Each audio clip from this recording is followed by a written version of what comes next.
Here I have Tesla Model Y, and on this example, let me show you how to activate fog lights. Let's begin.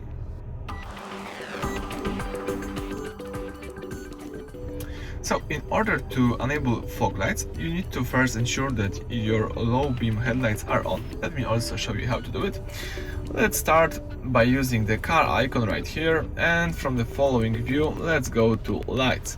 As you can see from lights section, you can choose here between auto and manual low beam. In my case, let me tap manual low beam. So right now with manual low beam I can turn on front and rear fog lights. So I can do it just like that.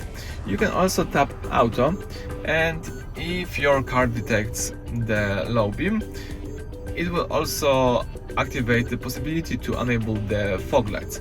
But without that, you can tap manually to activate the low beam and use front or rear fog.